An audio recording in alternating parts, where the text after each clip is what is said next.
요엘 선지자는 다시 한번 임박한 여호와의 날에 대해서 예언했습니다. 1절을 보십시오. 시온에서 나팔을 불며 나의 거룩한 산에서 경고의 소리를 질러 이 땅 주민들로 다 떨게 할지니 이는 여호와의 날이 이르게 됨이니라. 이제 임박하였으니 말씀하고 있습니다. 요엘 선지자는 시온에서 나팔을 불고 거룩한 산에서 경고의 소리를 질러서 유다 백성들에게 알릴 것을 선포하고 있습니다. 그 내용은 여호와의 날이 곧 이르게 될 것이다 라고 하는 예언이었습니다. 이제 곧 심판의 때가 이르게 될 것임을 알고 하나님 앞에서 두려워하면서 죄를 회개하라 이렇게 요청하고 있습니다. 장차 임하게 될 여호와의 날은 전무후무한 심판의 날이 될 것을 예고하고 있습니다. 2절을 보십시오. 곧 어둡고 캄캄한 날이요 짙은 구름이 덮인 날이라 새벽빛이 산 꼭대기에 덮인 것과 같으니 이는 많고 강한 백성이 이르렀음이라. 이와 같은 것이 옛날에도 없었고 이후에도 대대에 없으리로다 말씀하고 있습니다. 여호와의 날은 마치 암흑과도 같이 또 짙은 구름이 덮인 것과도 같을 것이다 이렇게 말씀하고 있습니다.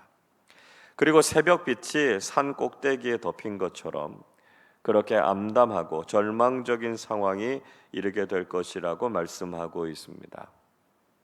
요엘 선지자는 이런 일이 옛날에도 없었고 이후에도 대대로 없을 것이다 이렇게 경고하고 있죠. 이스라엘 역사상 한 번도 경험해 보지 않았던 무서운 심판이 곧 도래할 것이다 하는 것을 짐작할 수 있습니다. 이런 공격은 남유다가 도무지 피할 수 없을 것이다 이렇게 말씀하고 있습니다. 3절 말씀 보시면 이들의 공격은 불이 그들의 앞을 사르고 불꽃이 그들의 뒤를 태우는 것 같은 마치 사면 초가와 같은 위기였다 말씀하죠. 그래서 에덴 동산 같았던 땅이 황폐한 들이 될 것이다 이렇게 말씀하고 있습니다. 요엘 선지자가 예언하고 있는 메뚜기 재앙이 구체적으로 어떤 모습입니까? 자, 본문은 남유다를 공격해 오는 군대에 대해서 아주 자세하게 묘사해 주고 있습니다. 4절을 보시면 그들은 말과 기병같이 아주 빠른 속도로 무섭게 공격해 올 것이다 이렇게 말씀하고 있습니다. 또 5절에서는 그들이 산 꼭대기를 달리는 병거 소리와도 같고 불이 마른 지푸라기를 태우는 소리와도 같을 것이다 말씀하죠. 그리고 강한 군대가 줄을 지어서 전열을 흩트리지 않고 아주 무섭게 싸우는 것 같았다 이렇게 묘사하고 있습니다. 또 이들이 얼마나 훈련이 잘 된 정예의 부대인가를 보여주죠. 7절 보시면 그들은 용사와 무사들과 같이 달리고 기어오르고요 대열을 이탈하지 않고 자기의 길로 나아갔습니다. 서로 부딪히지도 않고 자신의 길을 잘 걸어가면서 무기를 익숙하게 사용하고 다치거나 죽지도 않았다 말씀하고 있습니다.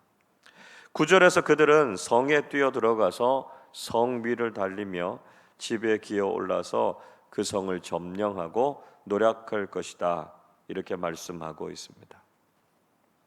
그리고 10절에서 이렇게 말씀하죠. 그 앞에서 땅이 진동하며 하늘이 떨며 해와 달이 캄캄하며 별들이 빛을 거두도다 말씀합니다.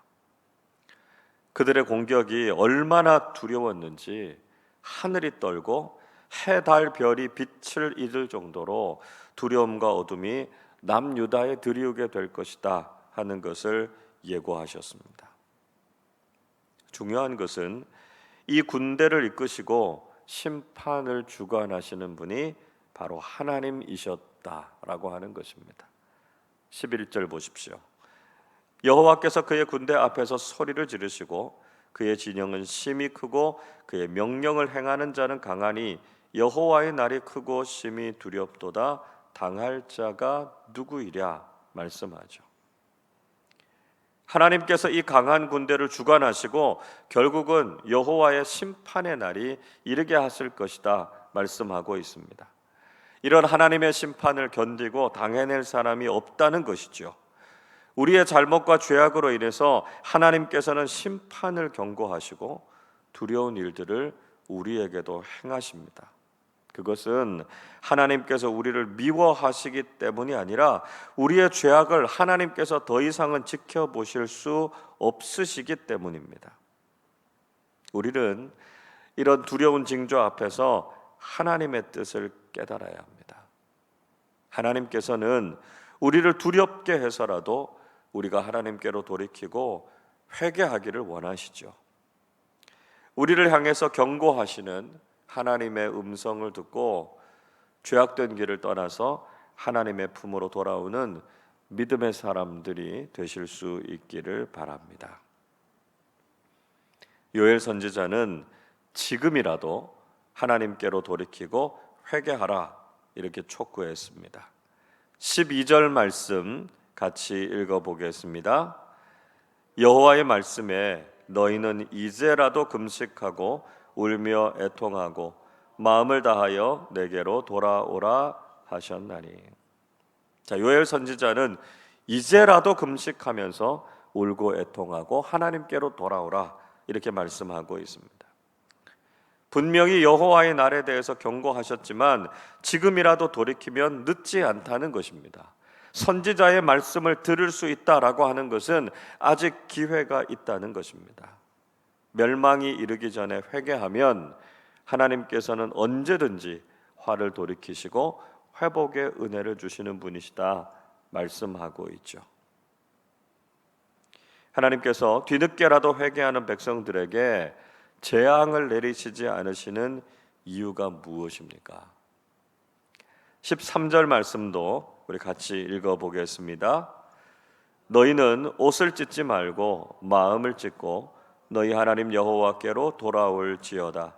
그는 은혜로우시며 자비로우시며 노하기를 더디하시며 인애가 크시사 뜻을 돌이켜 재앙을 내리지 아니하시나니. 요엘 선지자는 옷을 찢는 외형적이고 형식적인 회개가 아니라 그들의 마음을 찢는 진실한 회개를 하라 이렇게 요청하고 있습니다. 그렇게 회개하면 하나님께서 뜻을 돌이키셔서 재앙을 내리지 않으실 것이다 말씀하고 있습니다. 이것은 남유다의 회개가 하나님의 마음에 감동이 되고 화를 거두실 만큼 대단한 것이기 때문이 아니었습니다. 하나님께서 그들에게 재앙을 내리시지 않는 이유는 그들의 회개 때문이 아니라 하나님의 성품 때문이었습니다. 하나님께서는 은혜로우시고 자비로우시며 노하기를 더디하시고 인애가 크신 하나님이시기 때문이다 말씀하고 있습니다. 전적으로 하나님의 자비와 긍휼이 크시기 때문에 마땅히 징벌을 받아야 할 유다 백성들이지만 하나님께서는 용서해 주신다는 것이죠. 여러분, 우리는 하나님의 성품을 의지하고 하나님께로 돌이켜야 합니다. 비록 지금은 우리가 하나님의 책망과 진노를 경험하고 있을지라도 하나님의 성품을 믿고 회개하면 우리를 용서해 주시는 하나님의 놀라운 은혜를 경험하게 된다는 것입니다. 하나님께서는 단지 용서하시는 것에서만 그치지 않으시고 더 나아가셔서 화를 복으로 바꾸시는 분이시다 말씀하고 있습니다. 14절 보십시오. 주께서 혹시 마음과 뜻을 돌이키시고 그 뒤에 복을 내리사 너희 하나님 여호와께 소제와 전제를 드리게 하지 아니하실는지 누가 알겠느냐. 요엘 선지자는 하나님께서 마음과 뜻을 돌이키셔서 혹시 복을 내리실지도 모른다 이렇게 말씀하고 있습니다. 하나님께서는 단지 용서하시고 죄를 사해 주시는 분만이 아니라 더 나아가서 당신의 백성들에게 복을 주시기 원하시는 분이시다 하는 것이죠. 하나님께서 복을 주시고 다시 하나님께 소제와 전제, 즉 예배하는 삶을 회복하게 하실 것이다 말씀하고 있습니다. 하나님의 은혜는 우리의 죄를 용서하실 뿐만 아니라 우리에게 복을 내리시기를 원하신다라고 하는 것을 기억해야 된다는 것이죠. 그래서 15절에서 요엘 선지자는 다시 한번 회개를 선포하고 금식일과 성회를 정할 것을 권면하고 있습니다. 모든 백성들이 하나님 앞에 모여서 하나님의 백성을 부끄럽게 하지 않으시고 세상에서 그들을 지켜주실 것을 간구하라, 이렇게 말씀하고 있습니다. 17절은 이렇게 말씀합니다. 여호와를 섬기는 제사장들은 낭실과 제단 사이에서 울며 이르기를 여호와여 주의 백성을 불쌍히 여기소서, 주의 기업을 욕되게 하여 나라들로 그들을 관할하지 못하게 하옵소서. 어찌하여 이방인으로 그들의 하나님이 어디 있느냐 말하게 하겠나이까 할지어다. 요엘 선지자는 제사장들이 하나님께 울며 나아가서 하나님의 백성들을 불쌍히 여겨주실 것을 구하라, 이렇게 말씀합니다. 하나님의 기업을 욕되게 하지 마시고 다른 나라들이 그들을 주관하지 못하도록, 또 이방인들이 하나님을 조롱하지 못하도록 하실 것을 간구하라 말씀하고 있습니다. 하나님의 인자와 긍휼을 의지해서 하나님께 회개하고 간절히 구하면 하나님께서 회복의 은혜를 주실 것을 굳게 신뢰하고 있었습니다. 여러분, 하나님께서 비록 우리에게 고난과 징벌을 주시지만 그것이 하나님의 본심이 아님을 기억하실 수 있기를 바랍니다. 하나님께서는 인자와 긍휼이 많으신 하나님이심을 믿고 하나님께 용서와 회복의 은혜를 구하실 수 있기를 바랍니다.